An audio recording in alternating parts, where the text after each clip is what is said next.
अस्सलाम वालेकुम दोस्तों, मैं Malik Samiullah bank portal channel से आज एक नई वीडियो के साथ आज हम बात करेंगे ECIB के मतलब कि हम देखेंगे ECIB क्या होती है, कितनी इसकी अक़साम हैं, इसकी जो रिपोर्ट्स हैं उनको कैसे रीड करते हैं और उसमें कौन कौन से नुक्ते होते हैं देखने वाले, और अगर आपने कहीं पे लोन लेना हो तो ECIB का उसमें क्या रोल होता है, और अगर आपका नाम ECIB में नेगेटिव में आ रहा है तो उसको कैसे ठीक कराना है।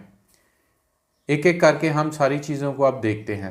ECIB से मुराद इलेक्ट्रॉनिक क्रेडिट इंफॉर्मेशन ब्यूरो है, जो कि स्टेट बैंक ने दिसंबर 1992 में इस्टेब्लिश किया था। इस इदारे का मकसद ये था कि जो हमारे मुल्क में क्रेडिट कल्चर जो है उसको बेहतर किया जाए और एक ऐसा इदारा बनाया जाए जिसमें जितने भी बारवर्स हैं उनका डाटा कंपाइल हो और इकट्ठा हो। इंटीग्रेटेड सिस्टम के ज़रिए तमाम फाइनेंशियल इंस्टीट्यूशंस जो अपने बारवर्स हैं उनका डाटा अपडेट करते हैं ECIB सिस्टम में। जितने भी बैंक्स हैं वो इस डाटा को एक्सेस कर लेते हैं, क्योंकि ECIB जो है वो मैंडेटरी रिक्वायरमेंट है स्टेट बैंक की तरफ से। कोई भी अगर लोन होना है, किसी ने भी अगर कोई लोन लेना है तो बैंक्स उसकी ECIB ज़रूर चेक करते हैं। ECIB एक पिविटल रोल प्ले करता है कस्टमर की असेसमेंट के लिए, क्रेडिट डिसीजन के लिए और क्रेडिट रिस्क से मुतल्लक जितने भी डिसीजंस हैं वो ECIB उसमें काफ़ी हेल्पफुल होती है। पाकिस्तान में जिस बंदे ने भी कोई भी किसी भी किस्म का लोन अगर अवेल करना है, चाहे वो ज़री कर्ज़ा हो, गोल्ड के अगेंस्ट कर्ज़ा हो, आपका पर्सनल लोन है, क्रेडिट कार्ड है, इंडस्ट्रियल लोन है, कमर्शियल लोन है, SME, यानी कि जिस किस्म का भी लोन जो भी बैंक्स या फाइनेंशियल इंस्टीट्यूशंस देते हैं उसकी रिपोर्टिंग CIB डाटा में होती है। इसलिए इसकी अहमियत और भी बढ़ जाती है कि जिस बैंक से भी आपने लोन लिया हो आपका रिकॉर्ड इसमें आ जाता है। ECIB दो किस्म की होती है, एक होती है कंज्यूमर क्रेडिट इंफॉर्मेशन रिपोर्ट और दूसरी corporate credit information report. Consumer credit information report में तमाम इंडिविजुअल्स और प्रोप्राइटर्स आते हैं। जितने भी इंडिविजुअल्स या प्रोप्राइटर्स ने कहीं से भी अगर कोई लोन लिया हुआ है तो वो इस रिपोर्ट में आपको नज़र आएगा। यह आपके सामने कंज्यूमर क्रेडिट इंफॉर्मेशन रिपोर्ट है इंडिविजुअल की, स्टेट बैंक ऑफ पाकिस्तान के पोर्टल से ये मैंने ली है। इसमें सबसे पहले यहाँ पे ऊपर देखते हैं रिपोर्ट का रेफरेंस नंबर आ जाता है। जिस डेट को ये रिपोर्ट जनरेट करते हैं तो उसका यहाँ पे रेफरेंस नंबर आ जाता है साथ, और यहाँ पे वो डेट है कि किस डेट को ये रिपोर्ट जनरेट हुई। यहाँ पे कंज्यूमर का नाम आ जाता है, जो भी इंडिविजुअल है, अगर मेरी निकलेगी तो यहाँ पे मेरा नाम आ जाएगा मलिक समीउल्लाह। फिर यहाँ पे उस बंदे की जिसकी ये रिपोर्ट है उसके फादर का या हस्बैंड का नाम होगा। फिर आगे वो मेल है फीमेल है, उसकी डेट ऑफ बर्थ यहाँ पे आ जाएगी इस एरिया में। अगर उसका पुराना शनाख्ती कार्ड नंबर बना हुआ है तो वो यहाँ पे आ जाएगा साथ आगे। अगर NTN है तो वो भी आ जाएगा, या पासपोर्ट नंबर, और आगे ये CNIC आपका जो नया CNIC है वो यहाँ पे लिखा हुआ आएगा। यहाँ पे उसका इंडिविजुअल अगर कोई बिज़नेस करता है तो उसका बिज़नेस का नाम और एड्रेस यहाँ पे आ जाएगा इस एरिया में, और जो इंडिविजुअल का रेजिडेंस एड्रेस है वो यहाँ पे आ जाएगा और परमानेंट एड्रेस भी यहाँ पे मेंशन हो जाएगा। तो ये ऊपर वाले सेक्शन में इसकी तमाम पर्सनल डिटेल्स जो हैं वो मौजूद होती हैं। नेक्स्ट हम उसकी फिर क्रेडिट डिटेल्स में जाएंगे कि क्रेडिट डिटेल्स में क्या क्या आएगा। सबसे पहले यहाँ पे प्रोडक्ट होगी, प्रोडक्ट के कुछ कोड्स हैं बने हुए, वो मैं आपसे आगे स्लाइड में डिस्कस करूँगा। नंबर बेस्ड प्रोडक्ट्स होती हैं। अगर यहाँ पे मिसाल के तौर पर 8 नंबर लिखा होगा तो उसका मतलब है कि वो क्रेडिट कार्ड से मुतल्लिक आपकी इन्फॉर्मेशन है। फिर आगे TE लिखा हुआ है, यहाँ पे T से मुराद है टर्म लोन की और E से मुराद है एवरग्रीन लोन की।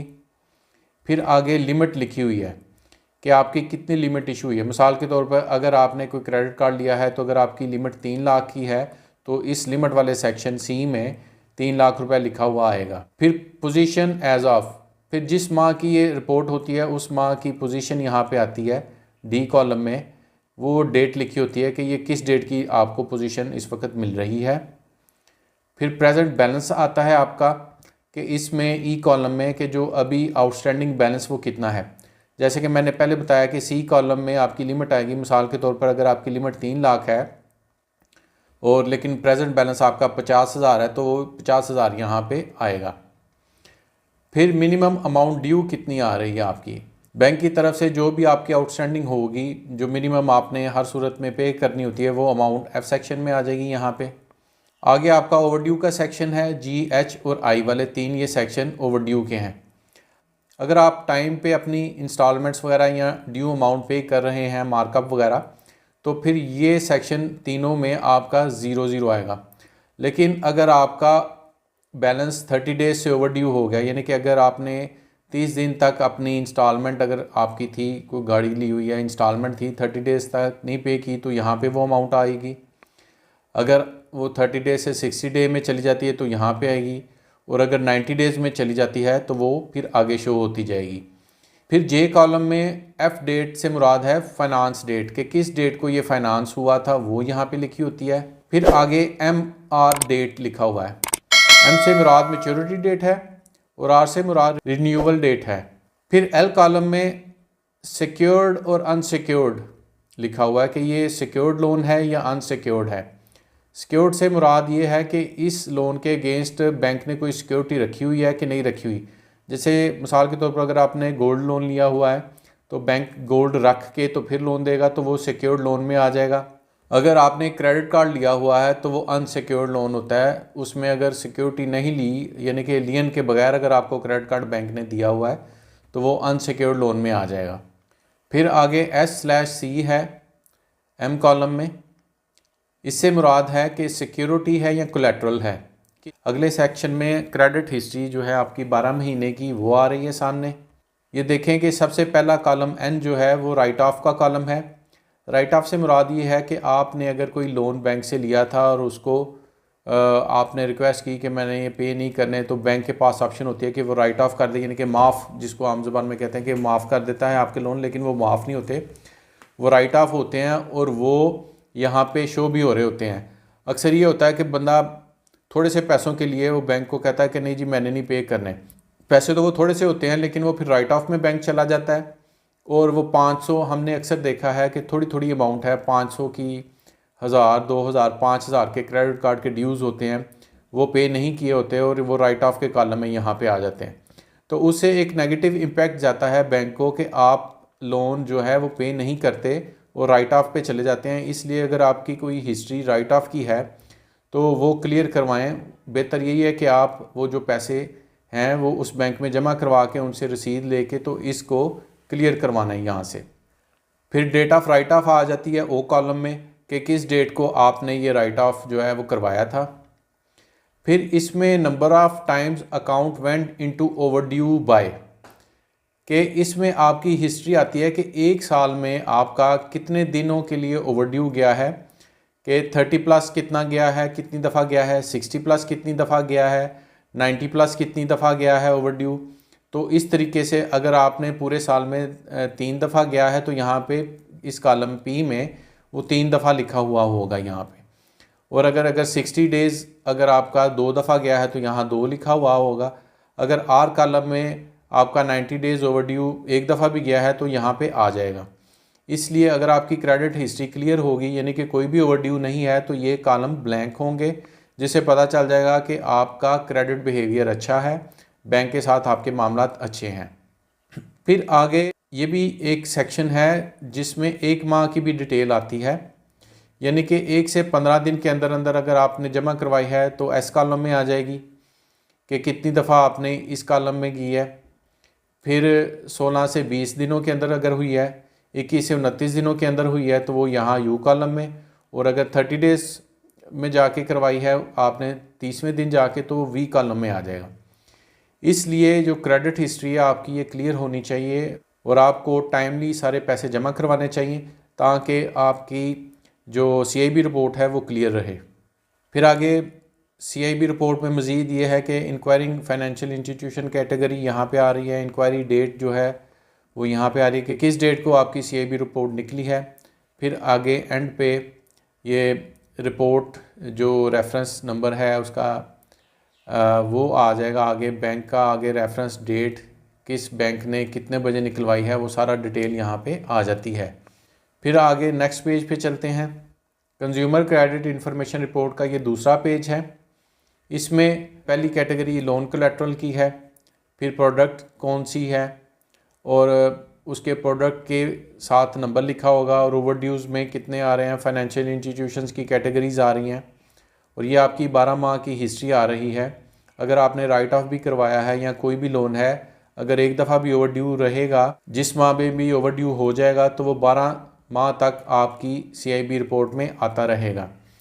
इसलिए ये मत समझें कि अगर आपने आज पैसे जमा करवा दिए हैं तो आपकी CIB रिपोर्ट आज ही क्लियर हो जाएगी या उस महीने में या नेक्स्ट महीने में क्लियर हो जाएगी, ऐसा बिल्कुल नहीं है।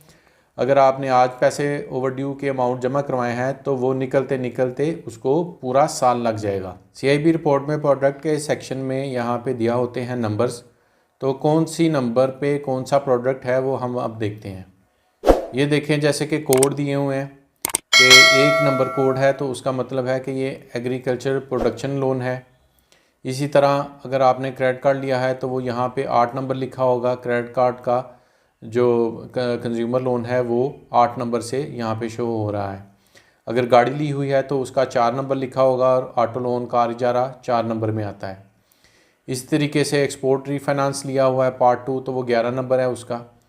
तो आपने अगर LC की लाइन ली हुई है तो वो अगर आउटस्टैंडिंग है तो वो 22 नंबर पे आएगी। इस तरीके से सारी ये आपके सामने आ रही हैं कि कौन कौन से नंबर पे कौन कौन सा लोन वहाँ पे शो हो रहा है। तो ये काफ़ी ज़्यादा प्रोडक्ट्स की कैटेगरी है। ये देखें जैसे पर्सनल लोन है तो वो 38 नंबर पे आ रहा है कि 38 नंबर पे आपने देखा कि ये प्रोडक्ट की जो कैटेगरी है वो पर्सनल लोन की है। ये आपके सामने कॉर्पोरेट क्लाइंट की क्रेडिट इन्फॉर्मेशन रिपोर्ट इस तरीके से आएगी। ऊपर जैसे रिपोर्ट का रेफरेंस नंबर है वो आ जाएगा, रिपोर्ट की डेट आ जाएगी आगे, उसका प्रोफाइल और बारवर कोड होता है। हर जो भी कस्टमर हैं प्राइवेट लिमिटेड पार्टनरशिप कंपनी के, जब भी पहली दफ़ा उनका प्रोफाइल बनता है क्रेडिट इन्फॉर्मेशन रिपोर्ट में CIB में, तो एक कोड जनरेट होता है। वो कोड यहाँ पे बारवर कोड कहलाता है, वो आ जाता है। फिर कंपनी का नाम आ जाएगा, उसका प्रेजेंट एड्रेस और प्रीवियस एड्रेस। फिर आगे आ जाएगी कि ये रिपोर्ट का जो कंसोलिडेटेड रिपोर्ट का एक्सपोयर जो है जो आपके सामने आया है ये किस डेट का है, किस माह का है। फिर उसकी फ़ंड बेस्ड और नॉन फंड बेस्ड फाइनेंसिंग कितनी हुई या आउटस्टैंडिंग लायबिलिटीज़ कितनी है। इसमें अगर आपने मेरी फ़ंड बेस्ड और नॉन फंड बेस्ड की पर वीडियो नहीं देखी तो वो देख लें तो आपका कॉन्सेप्ट क्लियर हो जाएगा कि फ़ंड बेस्ड फाइनेंसिंग क्या होती है और नॉन फंड बेस्ड। तो वो उस वक्त जो आउटस्टैंडिंग है वो यहाँ पे आ जाएगी। अगर तो कोई लिटिगेशन में अमाउंट है तो उसके सामने वाले कॉलम में वो अमाउंट आ जाएगी कि कौन सी लिटिगेशन में है। अगर लास्ट 10 ईयर में कोई राइट ऑफ करवाया हुआ उस कंपनी ने तो उसकी अमाउंट यहाँ पे आ जाएगी आगे। फिर जो करंट उसके ओवरड्यूज़ चल रहे हैं, अगर कोई है पास्ट ड्यूज़ 90 डेज़ का तो वो आ जाएगा। 365 डेज़ में, एक साल में, यानी कि अगर कोई ओवरड्यू है वो आ जाएगा। अगर कोई डेट और अमाउंट अगर कोई रिकवरी हुई है उसकी तो वो आ जाएगा। अगर उसके कोई लास्ट 5 ईयर में कोई रीशेड्यूलिंग उसने करवाई है अपने लोन की या रीस्ट्रक्चरिंग करवाई है तो वो यहाँ पे आगे सामने आ जाएगी। अगर वो कोई ग्रुप एंटिटी है तो उसका कोड भी आ जाएगा, यानी कि एक ही ग्रुप के जैसे कोई बड़ा नाम है, कोई ग्रुप है तो उसके आगे छोटे छोटी कंपनीज़ होती हैं तो वो उसका नाम आ जाएगा कि कौन सा ग्रुप है। फिर उसका एंटिटी का नाम आ जाएगा और किस किस डेट को इंक्वायरीज़ हुई हैं, किस किस फाइनेंशियल इंस्टीट्यूशंस ने की हैं, वो सारी आगे डिटेल्स आ जाएगी। तो ये वाली जो कॉर्पोरेट की इंफॉर्मेशन रिपोर्ट होती है, क्रेडिट इंफॉर्मेशन रिपोर्ट, ये 1 पेजर होती है। इसका एक ही पेज होता है इस तरीके से आपके सामने। जब भी किसी की क्रेडिट इंफॉर्मेशन रिपोर्ट अगर कंपनी की भी चाहिए हो तो बैंक्स जो है उस इंडिविजुअल की भी साथ देखते हैं कि कंपनी की भी साथ चाहिए होती है और इंडिविजुअल की भी, ताकि दोनों को एक्सेस किया जा सके और उसकी बेस पे डिसीजन किया जा सके। अगर आपकी कोई भी CIB रिपोर्ट में कोई नेगेटिव रिमार्क्स हैं या ओवरड्यूज़ में आ रहे हैं तो वो आपने स्टेट बैंक में बिल्कुल नहीं जाना। स्टेट बैंक का उससे कोई तल्लक नहीं। अगर आपकी CIB रिपोर्ट में कोई ओवरड्यू आ रहा है तो वो स्टेट बैंक से ठीक नहीं होगा, बल्कि उसी बैंक से ठीक होगा जहां से आपने फ़ाइनेंस लिया है। लिहाजा आपको उसी बैंक के पास जाना चाहिए और वहाँ पे ही अगर आपके पास कोई प्रूफ है कि आपने पैसे ये जमा करवाए हैं, कोई रसीद है, कोई NOC है, तो वो लेके वहाँ पे जाएं और वहीं से क्लियर करवाएं, क्योंकि स्टेट बैंक का उससे कोई तल्लक नहीं। ये काम आपके बैंक का है कि वो वहाँ पे अपडेट करे CIB के सिस्टम में, फिर जाके आपका जो ओवरड्यू अमाउंट है या CIB क्लियर नहीं तो फिर वो क्लियर होगी जब वो रिपोर्टिंग करेंगे। उम्मीद है मेरी इस वीडियो से CIB से मुतल्लक जो आपके कॉन्सेप्ट्स हैं वो क्लियर हो गए होंगे। अगर अभी तक आपने मेरा चैनल सब्सक्राइब नहीं किया तो प्लीज़ उसको सब्सक्राइब कर दें और मेरी लेटेस्ट वीडियोस के लिए बेल आइकॉन का बटन भी क्लिक कर दें। बहुत शुक्रिया। अल्लाह हाफिज़।